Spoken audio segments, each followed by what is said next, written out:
বন্ধুরা, আশা করি সবাই ভালো আছেন। আজকে আমরা একটা মজার টপিক নিয়ে কথা বলতে চলেছি, কিভাবে খুব কম সময়ে অনেক টাকা উপার্জন করা যায়। মজার ব্যাপার হচ্ছে একটি মাত্র কাজ করেই খুব কম সময়ে ধনী হওয়া সম্ভব। কি সে একটি কাজ, কিভাবে করবেন, চলুন শুরু করা যাক। আমাদের মধ্যে অনেকেই আছেন যে ভাবছেন চাকরি করে আর হচ্ছে না, পাশাপাশি কিছু একটা শুরু করা দরকার।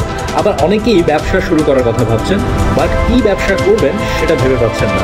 আবার হয়তো অনেকেই আছেন যে আসলে কিছু করছেন না, বাট ভেবে যাচ্ছেন এবং কি শুরু করবেন সেটাও ভেবে পাচ্ছেন না।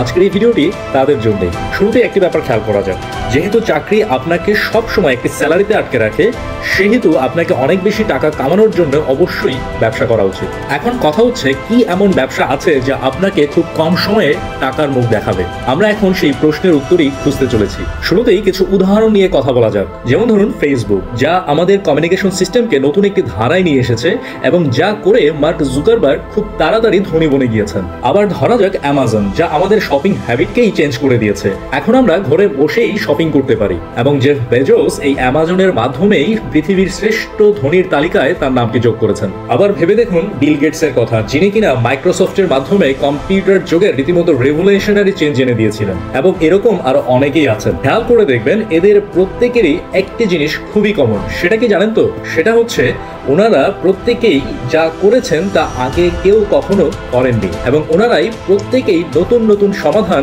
মার্কেটে নিয়ে এসেছেন। সুতরাং আপনি এমন কিছু খুঁজে বের করুন যা আমাদের দৈনন্দিন জীবনে নতুন সমাধান নিয়ে আসবে। বিশ্বাস করুন, আপনার আইডিয়াটির যদি সত্যিই চাহিদা থাকে এবং যা এখনো কেউ করেনি, তাহলে অবশ্যই খুব দ্রুত আপনি ধনী হয়ে যেতে পারবেন। এবার প্রশ্ন হচ্ছে, কিভাবে আইডিয়া খুঁজবেন? প্রথমত, আপনি আপনার দৈনন্দিন জীবনে যে সমস্যাগুলো ফেস করছেন সেগুলো নিয়ে ভাবুন এবং খুঁজে বের করুন কোন সমস্যার সমাধানটি আপনি দিতে পারবেন এবং যা আগে কেউ কখনো করেনি। দ্বিতীয়ত, বিভিন্ন শ্রেণীর মানুষদের সমস্যা নিয়ে ভাবুন। এদের কাদের কাদের কি কি সমস্যা থাকতে পারে এবং যা আপনি সমাধান দিতে পারবেন। তৃতীয়ত, বিভিন্ন পেশার মানুষদের নিয়ে ভাবুন, যেমন ডক্টর, ইঞ্জিনিয়ার, চাকরিজীবী, এরকম অনেক পেশার মানুষ আমাদের সমাজে বাস করেন।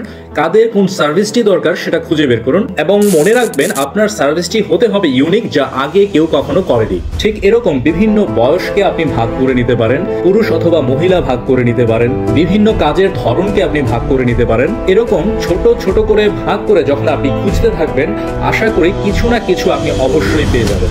যদি তারপরেও কিছু না আসে মাথায়, তাহলে একটি সহজ সমাধান হচ্ছে আপনি বিভিন্ন উন্নত দেশের লাইফস্টাইল নিয়ে রিসার্চ করুন। দেখবেন ওরা অনেক কিছুই করছে বা করেছে অলরেডি, যা এখনো আমাদের দেশে পৌঁছায়নি এবং আপনি সেখান থেকেই আইডিয়া জেনারেট করতে পারেন। এভাবে ভাবতে ভাবতে আশা করি আপনি অবশ্যই কিছু না কিছু পেয়ে যাবেন। শুরু করার পূর্বে প্রয়োজনে আপনি ডিসিশন নিতে অনেক সময় নিন, যাতে করে শুরু করার পরে খুব কম সময়ে আপনি সাকসেসফুল হয়ে যেতে পারেন। অন্যথায় শুরু করার পরে আপনাকে অনেক স্ট্রাগল করতে হতে পারে এবং অনেক সময়ও লেগে যেতে পারে। এবার আইডিয়া জেনারেশনের পর ফাইনাল ডিসিশন নেওয়ার পূর্বে কিছু জিনিস অবশ্যই আপনার মাথায় রাখতে হবে। সেগুলো কি কি, সেগুলো নিয়ে অবশ্যই আমরা পরবর্তী ভিডিওতে বিস্তারিত আলোচনা করতে চলেছি। সে পর্যন্ত সাবস্ক্রাইব করে আমাদের পাশে থাকবেন। ভালো থাকবেন, সুস্থ থাকবেন। দেখা হবে নেক্সট ভিডিওতে।